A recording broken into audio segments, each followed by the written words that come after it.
चलो बच्चों, आज ये क्लास 11 का यूनिट एंड डायमेंशन चैप्टर का मैं डायमेंशन एनालिसिस का एक वीडियो बना रहा हूँ, जिसमें हम लोग पढ़ेंगे फिजिकल पॉइंट। थोड़ा सा डायमेंशन निकालेंगे, कैसे डायमेंशन निकालना है, उस पर रिलेटेड क्वेश्चन जो बनाने का 3-4 फॉर्मेट होता है उसको बनाएंगे और इस चैप्टर को बढ़िया से पढ़ने की कोशिश करेंगे। ये हमारे बोर्ड लेवल में, कंपटीशन लेवल में भी कभी कभार क्वेश्चन पूछता है। IIT में कभी कभी क्वेश्चन पूछता है, हमेशा नहीं, एक साल बाद करके पूछता है लाइन तो लेकिन बोर्ड में हमेशा 2-3 नंबर का क्वेश्चन पूछता है। और 12th क्लास में जाओगे तो कोई क्वेश्चन के साथ right it dimensional formula and it's SI unit, तो यूनिट और डायमेंशनल फार्मूला हमेशा जुड़ा हुआ रहेगा किसी भी क्लास में जाइए। चलो हम इसको शुरुआत करते हैं समय बर्बाद किए हुए बिना। अब क्या है ना, डायमेंशन जानने के लिए हम लोग, मेरा टॉपिक्स हो गया डायमेंशनल एनालिसिस। अब इसको जानने के लिए कुछ टर्म और डिफिनेशन हम जानते हैं। फिजिकल क्वांटिटी क्या होता है?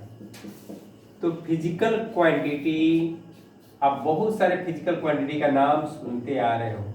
क्लास 9 में मास पढ़ा, वेलोसिटी पढ़ा, एक्सीलरेशन पढ़ा, मोमेंटम पढ़ा, ये सारे फिजिकल क्वांटिटी है। उसको आपने मेजर किया, मास को केजी में, लेंथ को मीटर में, डिस्प्लेसमेंट को मीटर में, स्पीड को मीटर पर सेकंड में, तो ये सारे फिजिकल क्वांटिटी जिसको मेजर किया जाता है।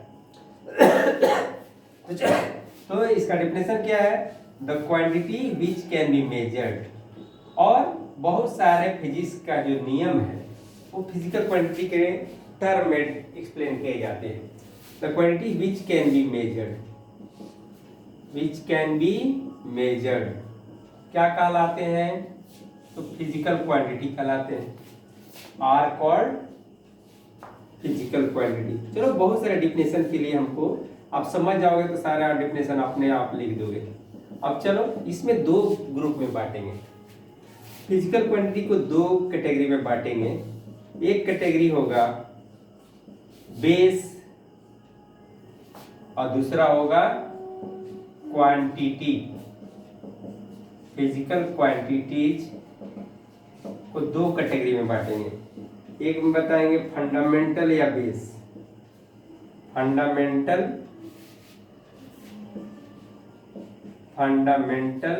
या बेस फिजिकल क्वांटिटी। और दूसरा क्या होगा? डिराइव्ड होगा, डिराइव्ड फिजिकल क्वांटिटी। अब चलो, फंडामेंटल क्वांटिटी किसको कहते हैं? तो मालूम ही है कि जब घर बनता है तो पहले नींव बनता है, उसके ऊपर बाद में क्या होती है, दीवारें ऊपर चलती है, ऊपर में छत छाजा होता है, विंडो होता है, छत होता है। तो ये सारे चीज बेस पर ही डिपेंड करते हैं। तो ये कहने का मतलब है फंडामेंटल क्वांटिटी पर ही हमारा डिराइव डिपेंड होगा, जबकि फंडामेंटल को सपोर्ट करने के लिए कोई दूसरे चीज की जरूरत नहीं होनी चाहिए। तो फंडामेंटल क्वांटिटी वो क्वांटिटी होता है जिसको एक्सप्लेन करें, जिसको डिस्क्राइब करें, जिसका यूनिट लिखें, तो हमको अदर क्वांटिटी की जरूरत, अदर क्वांटिटी के यदि इसका यूनिट लिखना चाहें तो हमको डिराइव्ड क्वांटिटी के यूनिट की जरूरत नहीं पड़ेगी। यदि हम इसका फार्मूला लिखें तो दूसरे फिजिकल क्वांटिटी की जरूरत नहीं पड़ेगी। यदि इसका मास, इसका मेजरमेंट करें तो दूसरी चीज की जरूरत नहीं पड़ेगी। और मास 5 kg है तो उसमें लेंथ टाइम की कोई जरूरत नहीं। तो ये है हमारा फंडामेंटल क्वांटिटी। और डिराइव्ड क्वांटिटी क्या होता है? जो फंडामेंटल क्वांटिटी के मदद से उसको हम लोग निकालते हैं।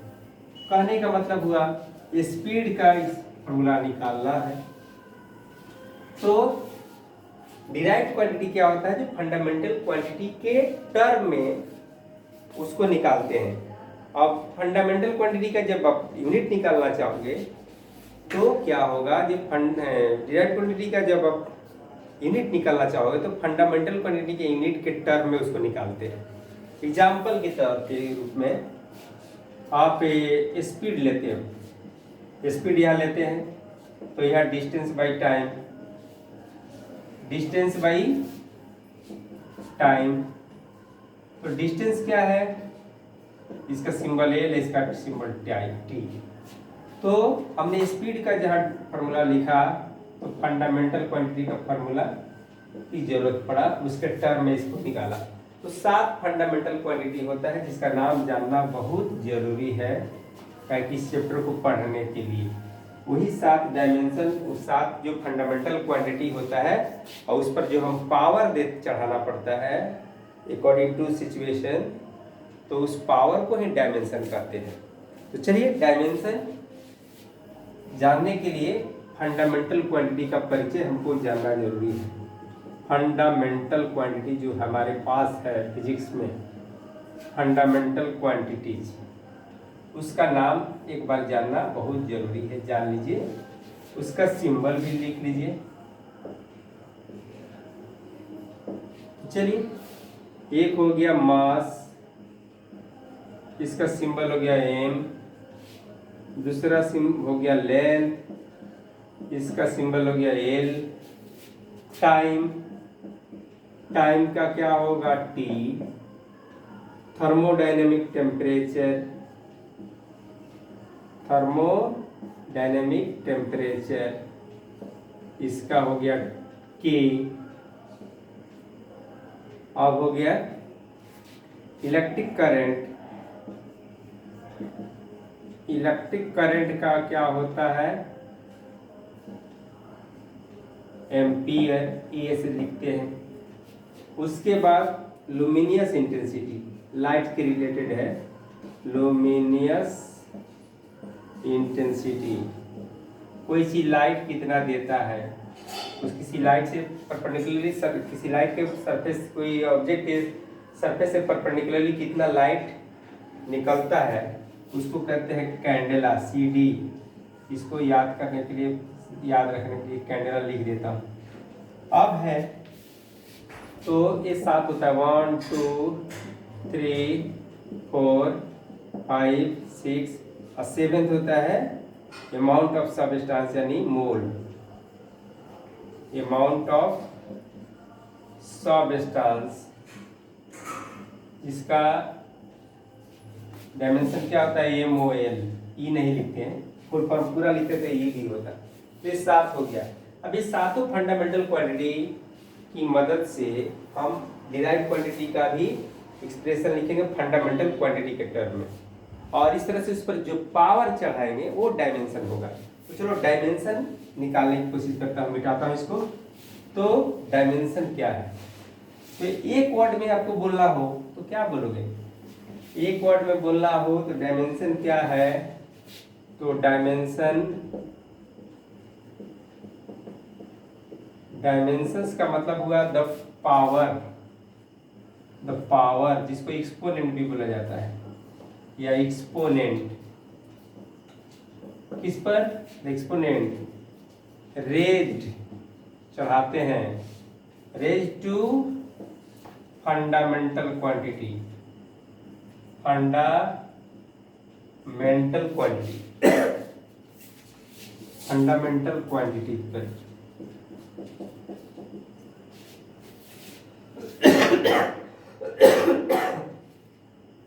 The exponent raised to the fundamental quantity to express, to write expression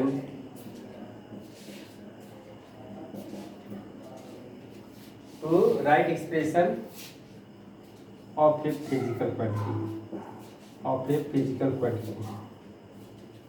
ये हो गया।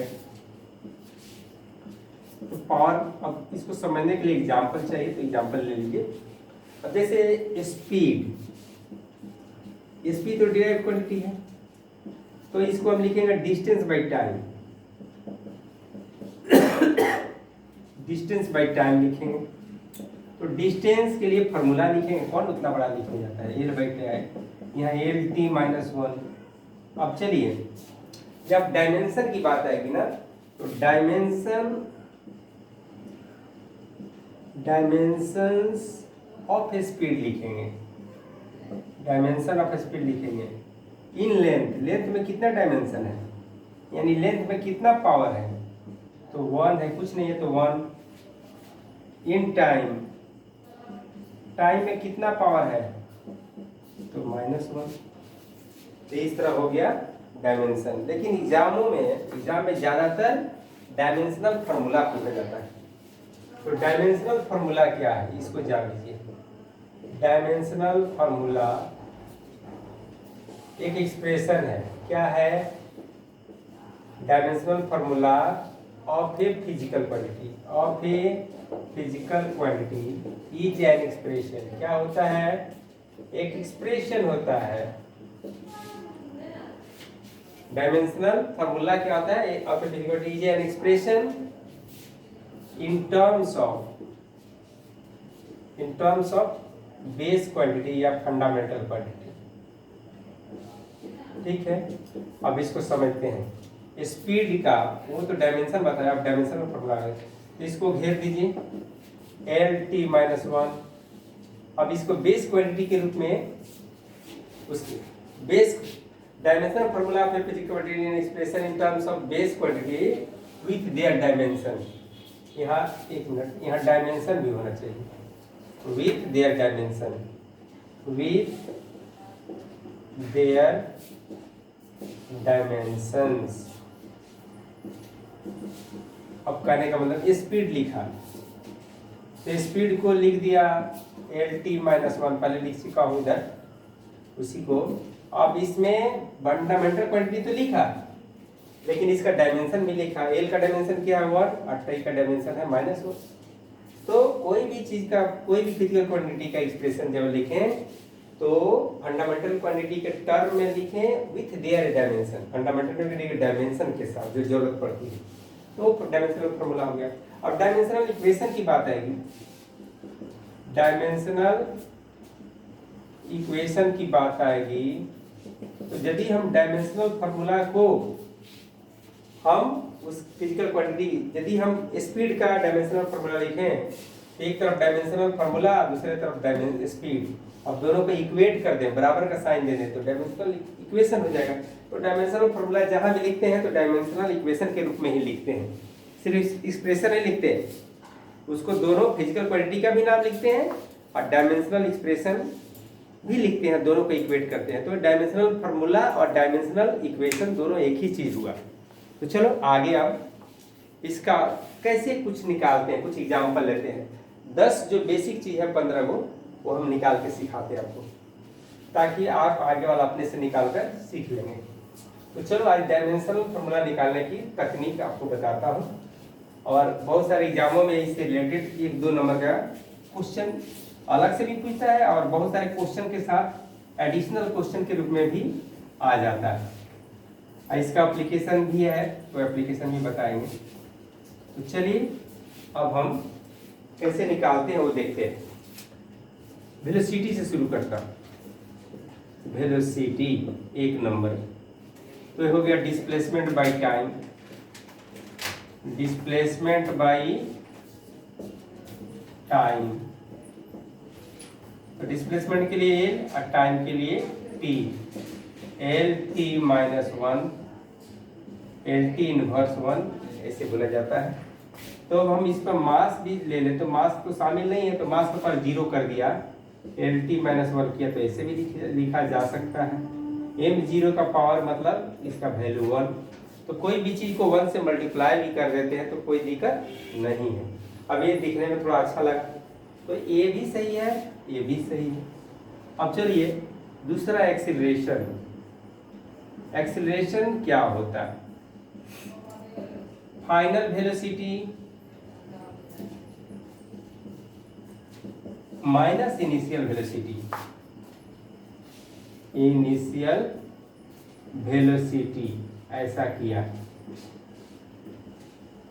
बटा टाइम टेकन, टाइम टेकन लिया।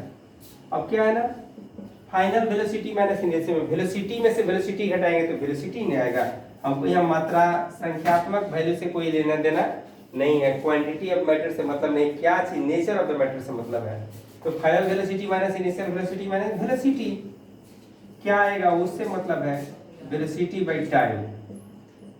तो चलिए वेलोसिटी तो आप पहले निकाल चुके हो ऊपर में, तो वही लिख दो Lt-1 बटा टाइम तो फिर ये टी ऊपर जाएगा तो एल टी -2 हो जाएगा, क्योंकि ये पावर ऊपर गया तो -1 और बढ़ा दिया, पहले से -1 था तो -2 हो गया। अब यदि एम शामिल करना चाहते हो तो एम का power G L T -2 L T inverse 2, ऐसे भी लोग पढ़ते हैं, इनवर्स या माइनस जो भी देना है पढ़ना है पढ़ो। अब क्या है, अब हम लोग फोर्स पढ़ेंगे। फोर्स क्या होता है, mass into acceleration, mass into acceleration, acceleration. तो फोर्स मास का एम, एक्सीलरेशन तो आप पहले निकाल चुके हैं क्वेश्चन नंबर 2 में, तो उसको जोड़ दीजिए, हो गया। अब क्या है ना, वर्क डन, वर्क डन अब निकालना चाहते हो तो force into distance, force into distance. तो फोर्स का मालूम है एम एल टी इनवर्स 2 और डिस्टेंस का एल, तो एल का पावर 1 एल का पावर 1, तो क्या हो जाएगा M L square T inverse 2 हो गया वर्क का। अब चलिए पावर का यदि निकालना चाहें तो क्या होगा, तो work by time, work by time. तो पहले वर्क का लिख देते हैं, टाइम से डिवाइड कर देता हूँ, तो वर्क का होगा एम एल स्क्वायर टी -2 बटा टी। अब क्या है ना, एम एल स्क्वायर टी -3। अब चलो पावर हो गया, एनर्जी देखिए, एनर्जी बराबर क्या होता है, power into time, power into time. तो पावर तो अपने इसके पहले लिखे हो M L T -3 into T, तो क्या होगा एम एल स्क्वायर, एल रहेगा टी का पावर -2, यहाँ एल स्क्वायर होना चाहिए, ठीक है। तो ये एनर्जी का हो गया, तो देखते हैं कितना हुआ, 1 2 3 4 5 6 7 और एक दो को जानते हैं, और इसको बाकी हम चैप्टर वाइज पढ़ते जाएंगे तो निकालते जाएंगे। अब क्या है ना, मोमेंटम कुछ 10 15 12 को कर देता हूँ, मोमेंटम करता हूँ। तो मोमेंटम में क्या होता है, मास इंटू वेलोसिटी। मोमेंटम में क्या होगा, मास इंटू वेलोसिटी। तो चलिए क्वेश्चन नंबर 8, मोमेंटम जो अभी तक पढ़े हैं उसी को निकालते हैं, mass into velocity. Simple simple अभी कर रहे हैं, मास इंटू वेलोसिटी। मास का तो मालूम है एम, वेलोसिटी का मालूम है एल टी -1, तो आपका इंटरनेशनल फॉर्मूला होगा एम एल टी इनवर्स 1 भी पढ़ सकते हैं। नौ इम्पल्स, इम्पल्स क्या होता है, force into time, force into time. Force के लिखे M L T inverse 2 time का टी, तो होगा एम एल टी -1। अब 10। अब चलिए शॉर्टेस्ट टेंशन, बहुत सारी चीज़ें पढ़ेंगे, ग्रेविटेशनल फोर्स, थोड़ा इलेक्ट्रिसिटी में चले जाते हैं। क्यू या आवेश, क्यू बराबर क्या होता है आई टी। तो यहाँ चार्ज, मतलब चार्ज का जब डायमेंशनल फॉर्मूला लिखेंगे तो क्या लिखेंगे, इलेक्ट्रिसिटी के लिए ए या टाइम के लिए टी, ठीक है। और पोटेंशियल डिफरेंस का लिखेंगे, पोटेंशियल डिफरेंस, पोटेंशियल डिफरेंस में क्या लिखेंगे, तो पोटेंशियल डिफरेंस बराबर होता है W by Q, W by Q. W का तो आप जानते हो एम एल स्क्वायर टी -2, और यहाँ हो गया ए टी, टी का ए टी। अब इसको ऊपर ले जाते हैं तो एम एल तो वही रहेगा, टी का पावर -3 हो जाएगा, और ए का पावर -1 हो जाएगा। इस तरह से आप रेजिस्टेंस बाकी सारे चीज़ों को निकाल सकते हैं। तो डायमेंशनल निकालना मुझे समझ में आ गया, जब आप सीख गए होंगे। तो चलो इसके जस्ट दूसरे वीडियो में हम लोग पढ़ेंगे इसका एप्लीकेशन। Thank you. यदि मेरा वीडियो अच्छा लगेगा तो लाइक कीजिए, सब्सक्राइब कीजिए, अपने दोस्तों में शेयर कीजिए।